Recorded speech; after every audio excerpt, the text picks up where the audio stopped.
Vamos de mais um bate-papo vibracional e eu me chamo Tâmara Ribeiro, sou terapeuta da espiritualidade e vibracional e eu quero responder uma pergunta, né, que a mim foi feita no direct no Instagram. A pessoa fez a seguinte pergunta: como é que eu posso usar a minha mente subconsciente para perdoar alguém? E a primeira coisa que me veio à mente foi um relato de um cliente que eu tive no ano de 2009, lá na cidade de Divinópolis, em Minas Gerais, onde eu tinha ali um consultório terapêutico espiritual.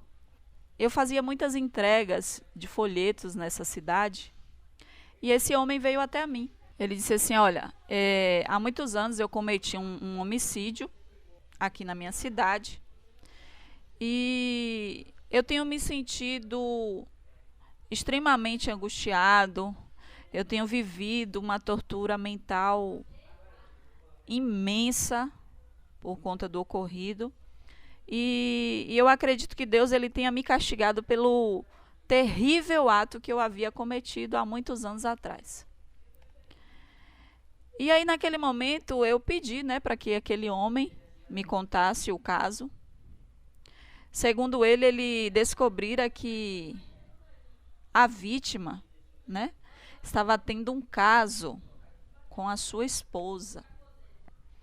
Ou seja, o homem o qual ele matou estava tendo aí um relacionamento íntimo com a sua esposa. E aí assim, aquele homem ele costumava, né, todo final de semana sair para pescar com os amigos. Só que naquele dia a sua pescaria não deu muito certo e aí ele voltou mais cedo para casa, como de costume. E aí, na verdade, como não era de costume, né, porque ele ficava todas as vezes que ele iria pescar, ele ficava sexta, sábado e domingo fora. Só que aí ele retornou mais cedo. Não foi os dias do qual a sua esposa estava acostumada a que ele ficasse. E aí ele surpreendeu a sua esposa juntamente com aquele homem em flagrante. E num acesso aí de ira, de fúria, ele atirou naquele homem, matando. Por quê? Porque além de ele pescar, ele também fazia caçada aí juntamente com seus amigos. E aí o sistema judiciário da cidade, né, foi aí bem tranquilo, vamos dizer assim, bem leniente com ele, porque ele cumpriu pena de apenas alguns meses aí de prisão. E ao ser solto, ele foi lá, se divorciou da sua esposa e aí foi embora para a cidade de São Paulo. Lá em São Paulo, após vários anos, ele se casou com uma paulista. Ele fez lá uma carreira bem sucedida. E juntamente com essa nova esposa, ele foi abençoado aí com 3 lindos filhos. Ele executava um campo de atividade em que ele tinha a oportunidade de ajudar pessoas, e muitas pessoas, né, porque ele era um médico bem sucedido, ele era apreciado, ele era respeitado ali pelos seus colegas. Só que aparentemente nada disso ajudava aquele homem. Por quê? Porque após todos esses anos ele continuava aí a culpar-se do que havia acontecido. E ao pegar aí um dos meus folhetos, né, nessa cidade, ele foi até mim, contou-me a sua história. Eu expliquei a ele algo assim que naquele momento foi a chave de virada para aquele homem. Eu expliquei para ele que eu havia lido, não me recordo quando, mas que a ciência diz que todas as nossas células do corpo, elas são renovadas a cada 11 meses.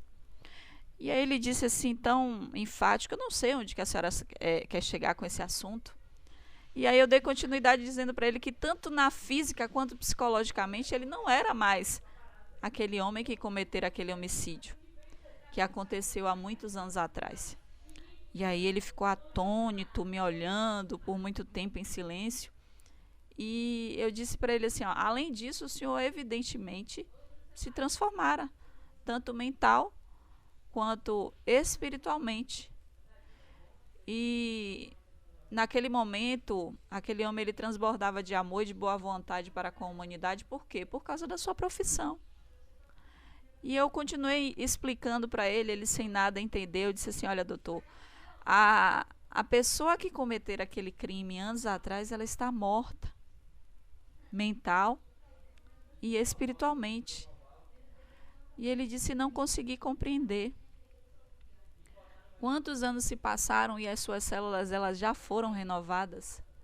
11 e 11 e 11 meses se passaram e o Senhor é o novo homem.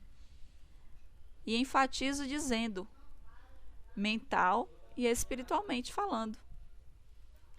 E aí aquele homem, ele se recusava a se perdoar.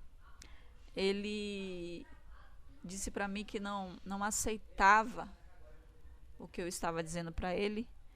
E foi quando eu disse para ele assim: olha, mais uma vez o Senhor está condenando um inocente. E quando eu usei essa palavra, aquela explicação, ela produziu um efeito tão profundo na mente dele que ele me disse que eu havia tirado um grande peso da mente dele. E aí eu fui mais profundo um pouco, porque eu li o texto de Isaías 1:18 para ele. E ele disse que pela primeira vez compreendeu o sentido interno da verdade desse seguinte texto. Esse texto diz o seguinte: vinde, pois, e arrazoemos, diz o Senhor, ainda que os vossos pecados sejam como escarlate, ou seja, vermelho, sangue, mancha,